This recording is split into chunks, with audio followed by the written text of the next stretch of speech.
እንደምን አላችሁ ክቡራን ቤተሰቦቻችን። ከግንባር የተገኙ መረጃዎችንና ለሰሙት ይገባል ያልናቸውን መረጃዎች አሰባስበን ወደ እናንተ መጥተናል። እናንተም ሰብስክራይብ፣ ሼር እያደረጋችሁ በርታት እንድትሆኑን ዘንድ እየተማጸንን በቅድሚያ አርዕስተ ዜና እናሰማችኋለን።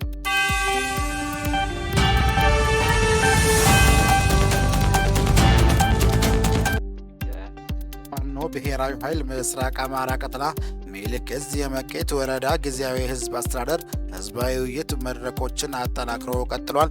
በዝርዝር የምትሰሙት መረጃችን ነው። የደጋው መብረቅ ኮር በርካታ የአገዛዙ ሰራዊት በመደምሰስና የከፍተኛ መኮንኖችን ተሽከርካሪ በመማረክ ታላቅ ድል ተጎናጸፈ። ይህንን በተመለከተ ዘገባ አሰናድተናል፣ ተሰሙታላችሁ። የልመና ፖለቲካ ብልጽግናዎች መንደር በሁለንተናዊ ዘርፉ ሽንፈትን እያስተናገደ የሚገኘው የሚይዘውን የሚጨብጠውን ያጣው የብልጽግና የሙታን ስብስብ በጀግኖቹ ሜዳ በተከናነበው ፖለቲካዊ ወታደራዊ ሽንፈት ለመሸፋፈን የሞኝ ስራውን እየሰራ ይገኛል። አብራችሁ ውስጥ ቆዩ፣ የምትሰሙት ይሆናል። ኦርቶዶክሳውያን አይገደሉ ብለው የሚጽፉ የቤተ ክርስቲያኑ ልጆች በአገዛዙ እየታፈኑ ይገኛሉ። በዝርዝር እንመለከተዋለን። ክቡራን አድማጮቻችን በድጋሚ ለዚህ ቻናል አዲስ የሆናችሁ ቤተሰቦች ሰብስክራይብ ማድረጉን እንዳትዘንጉ እያልን የግንባር መረጃዎች እንደተለቀቀ ወዲያውኑ እንዲደርሳችሁ ደወል ምልክቱን ተጫኑት እያልን በቀጥታ ወደ ዝርዝር መረጃ አቀናል።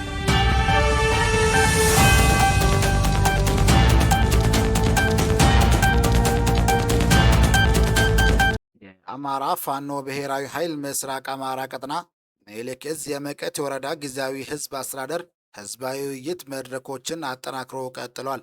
ህዝባችን የአማራ ህዝብ የገጠመውን ሁለንተናዊ የህልውና አደጋ ለመቀልበስ በሚደረገው የፖለቲካ ትጥቅ ትግል የህዝቡ ድርሻ ምን መሆን አለበት፣ የአማራ ፋኖ ትግል የደረሰበት ደረጃ፣ በመቄት ወረዳና አካባቢው የሚገኙ ኃይሎች ስለጀመሩት የአንድነት ጉዞ እንዲሁም አጠቃላይ የአማራ ፋኖ ብሔራዊ ኃይል ስለደረሰበት ድርጅታዊ እድገት በመድረክ መሪዎች ለህዝቡ የቀረበ ሲሆን ህዝቡም በቀረበው ሀሳብ እጅግ ደስተኛ መሆኑን ገልጾ መሆን ያለባቸውን ምክር አዘል ሀሳቦችን ለመድረክ መሪዎች ሰጥተዋል።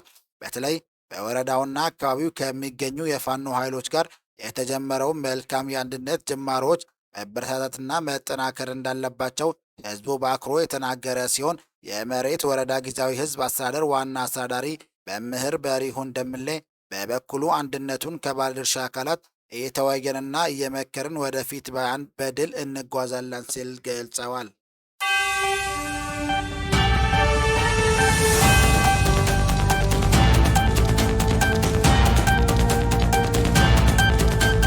የደጋው መብረቅ ኮር በርካታ የአገዛዙ ሰራዊት በመደምሰስና የከፍተኛ መኮንኖችን ተሽከርካሪ በመማረክ ታላቅ ድል ተጎናጸፈ። ህዳር 9 2018 ዓ.ም በመቄት ወረዳ አንሻ ክፍለ ጦር በጠላት ላይ ትልቅ ታሪክ በመስራት ከቤተ አማራ እስከ ሸዋ የተምዘገዘገ ብዙ ታሪኮችን ሲሰሩ የነበሩ ጨለፍ አስፋው ከትግሉ አጋሩ አርበኛ ቅዱሴ ጋር በጋራ በመሆን በመሬት ተጋድሎ በፋሽስቱ ሰራዊት ላይ ታላቅ ጀብድን በመፈጸም ታላቅ ድል ተቀናጅተዋል። የፋሽስቱ ሰራዊት አንድ ፓትሮልና በርካታ ሲኖትራክ መኪናዎችን የተማረኩ ሲሆን በርካታ የጠላት ሰራዊቶችም ተደምሰዋል። የተማረኩት ሲኖትራኮች የግለሰብ መሆናቸው ለቤተሰቦቹ እንዲመለሱ አድርገዋል። በአማራ ህዝብ ላይ ጥፋትና ጭፍጨፋን ተጭኖ የመጣው የስርዓቱ ቅጥረኛ ሰራዊት በአንሻ ክፍለ ጦር ሙትና ቁስለኛ ተደርገዋል። የብርሃኑ ጁላ ሰራዊት በመቄት ወረዳ እንደ ክረምት አግቢ ዕድሜ በፋኖዎች ባሩድ እየተቀነደሰ እና እየተቀጸፈ ይገኛል።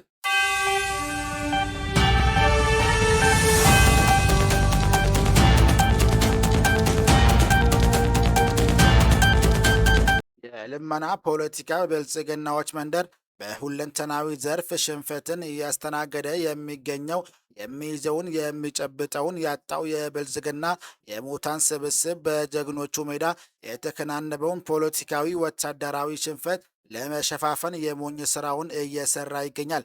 መሬት ላይ በተገለጠ አረመናዊ ተግባሩ ከማህበረሰቡ ልቦና ተገርሶ ከወጣ በኋላ በህዝቡ ዘንድ በግድ ቅብልነትን ለማግኘት ባገኛቸው አጋጣሚዎች ሁሉ የጅልነት ጥጉን በይፋ እያረጋገጠ ይገኛል። በዛሬ ዕለትም ማለትም በቀን 9 ህዳር 2018 ዓ.ም በደብረ ኤልያስ ከተማም ይህንን የጅል ተግባር ለመፈጸም ሞክሯል። በዘረፋ በእገታና በጅምላ ግድያ ያስመረረውን ማህበረሰቡን ልቦና ለመመለስ የዞን የብልጽግና አመራሮችንና ከፍተኛ ወታደራዊ መኮንኖችን በመጋበዝ የማህበረሰቡን ለማታለል ሙከራ አድርጓል። በትናንትናው በደብረ ማርቆስ ህዝባዊ ስብስብ ከፍተኛ ኪሳራ የገጠመው ይህ ስርዓት በዛሬው የራሱን የጸጥታ አባላት የአድማ ብተና አባላትን ፎጣና ኮፍያ አልብሶ ከማህበረሰቡ ጋር በመቀላቀልና እንዲህ በሉ ይህንን ተናገር በማለት ህዝቡ ደገፈን በማለት ቢሞክርም ሳይሳካ ከመቅረቱም በላይ በገዳይ ስርዓቱ ግፍና ጭቆና የተማረረው ጀግና ህዝባችን ግድያ፣ ዘረፋና እንግልት የበዛው እናንተ ብልጽግና ከመጣችሁ ወዲህ ነው። በፋኖ ያገኘነውን ሰላም በእናንተ እያጣን ነው። ይህንንም እየፈጸማችሁ ያላችሁት እናንተና ሰራዊታችሁ ናችሁ በማለት ህዝባዊ እምቢተኝነቱን ገልጸዋል።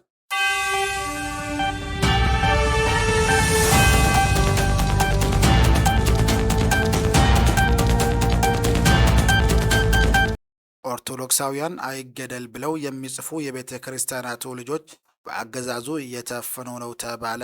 ሰሞኑን በአርሲ ዞን ለምን ኦርቶዶክሳውያን እየተለዩ ይገደላሉ በሚል አዲስ አበባ ያሉና በመላው ኢትዮጵያ የሚኖሩ እንዲሁም በውጭ ሀገር ያሉ ኢትዮጵያውያን ወጣቶች የተለያዩ የማህበራዊ ሚዲያ የአትግደሉን ዘመቻ እያደረጉ ነበር። ከእነዚህ ወጣቶችም ምዕመናን መካከል ትጉህና አሰላሳይ የሆነው ከዚህ በፊትም ቤተ ክርስቲያን ልዕልናዋ ይከበር፣ መንግስት ጣልቃ መግባቱን ያቁም በማለት በአገዛዙ በእስር ተዳርጎ የነበረው ዲያቆን ዮሴፍ ፍስሐ ከቀናት በፊት ከአዲስ አበባ ከስራ ቦታው ታፍሮ ተወስዶ የት እንዳለም ቤተሰቦቹ እንደማያውቁ ነው የተገለጸው። የአንድን ህጋዊ ተቋም ለዚያውም ጥንታዊቷን ሀገር መስራችና ጠባቂ የሆነችውን የቅድስት ቤተ ክርስቲያንን ህልውና የማክበር ግዴታ ያለበት የብልጽግናው መንግስት ስገላችሁ ዝም በሉ በማለት ምዕመናንን እየገደለና እያሰረ ለገዳዮችም ህጋዊ ሽፋን እየሰጠ በቦታው ላይም ፖለቲካዊ ዘገባና ሪፖርት በብሔራዊ ቴሌቪዥን እያሰራጨ ይገኛል።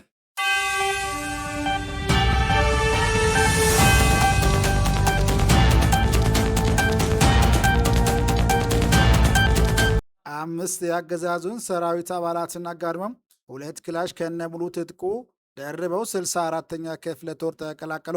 ህዳር 10 2018 ዓ.ም አማራ በመሆናቸው ብቻ በደባ እንዲገደሉ በአገዛዙ አመራሮች ትዕዛዝ የሰጠው የታጠቁት ስናይፐር የወረደባቸው በጄሌ እንቅስቃሴ የተደረጉት የአገዛዙ የአረመኔያዊ መከላከያ ሰራዊት አባላት የነበሩ ብሉቀን ንጉሴ 6ኛ እዝ 14ኛ ክፍለ ጦር 1ኛ ሬጅመንት 2 ኮሪያ ክላሽና 220 ጥይት በመያዝ አንደበት ቦላ 2 ኮሪያ ክላሽ 220 ጥይት 4 ኤፍ1 ቦምብና 2 ካዘና በመያዝ ዘነበው ደሴ 1 ኮሪያ ክላሽ 4 ኤፍ1 ቦምብና 4 ካዘና በመያዝ በአጠቃላይ 5 ክላሽ 440 ተኳሽና 8 ኤፍ1 ቦምብ ደርቦ በመያዝ ህዳር 10 2018 ዓ.ም በእነማይ ወረዳ ወይራ ቀበሌ በእንቅልፍ ላይ የነበሩ የአገዛዙን አረመኔያዊ ሰራዊት አባላትን በማስወገድ በዋርድያ ላይ የነበሩ ጥበቃዎችን አስወግደው ከ5 በላይ ሞትና ቁስለኛ አድርገው የአማራ ፋኖ ብሔራዊ ኃይል ቴዎድሮስ 201ኛ ኮር 64ኛ ክፍለ ጦር ከነ ሙሉ ትጥቃቸው ተቀላቅለዋል። በተጨማሪም በእነማይ ወረዳ ቢቸና ከተማ በሽጎ የሚገኘው የአገዛዙ አረመኔያዊ ሰራዊት አባላት እየፈረሰ ይገኛል። ህዳር 10 2018 ዓ.ም 4 የአገዛዙ አረመኔያዊ ሰራዊት አባላት በላይነህ ካሳ፣ ደመቀ አሰፋ፣ አዲሴ ያዜ፣ ጊዜ ያለው ክንዴ የተባሉ ቢቸና ከተማ ከሚገኘው 75ኛው ክፍለ ጦር ቀኝና መሐንዲስ የነበሩ የአገዛዙ አረመኔያዊ ሰራዊት አባል አገዛዙ በአማራ ህዝብ ላይ እያካሄደ ያለውን ዘር ተኮር ጭፍጨፋ በመረዳት የአማራ ፋኖ ብሔራዊ ኃይል ቴዎድሮስ 201ኛ ኮር 64ኛ ክፍለ ጦር ከነ ሙሉ ትጥቃቸው ተቀላቅለዋል። ክቡራን አድማጮቻችን በዛሬ ያዘጋጀንላችሁ መረጃዎችን የሚመስል ነበር። ሰብስክራይብ ማድረግ፣ ደወል ምልክቱን መንካት እንዳይጠፋችሁ እያልን በሌላ ዜና እስክንገናኝ መልካም ውሎ እንመኝላችኋለን።